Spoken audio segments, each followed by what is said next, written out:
One of the parts you bring up with the book too that I found great was professional buyers.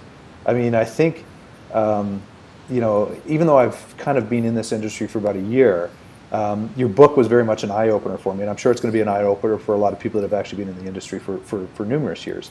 The concept of a professional buyer and the tactics they use to reduce price.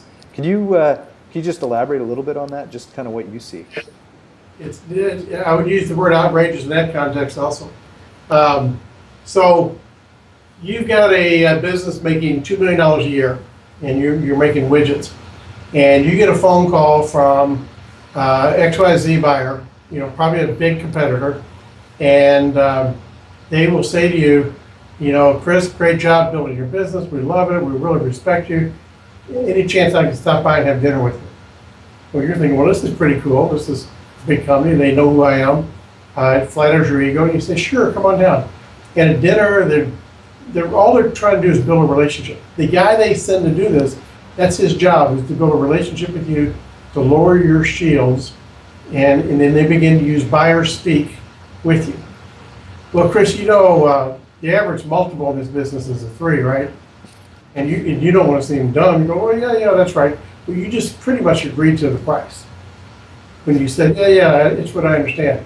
And before we ever can make you an offer, we need to talk to your best customers and your key salespeople. You know that, right? That's the standard. And again, you're going to go, well, yeah, I know that. So we'd like to see some financial statements too, by the way. So you just have given away everything. You've never even said you're for sale. You haven't said what your price is. They haven't told you what they're willing to pay. So the answer is, no, I don't need you to buy me dinner. I don't need you to do anything. If you don't have if you have an investment banker, say, call my investment banker. If you don't have one, say, look, I'm willing to consider sale, but you need to sign a non-disclosure agreement that's been prepared by my attorney. 2, I need to know what kind of multiples you guys are thinking about paying. And I'm not going to buy into the bull about you need to see my books. You know my business. You know how this business works. I need to know the multiple. I can multiply my own EBITDA. I don't need to show it to you. And what you're doing is you're changing the tone of the conversation. You're pushing back on that buyer.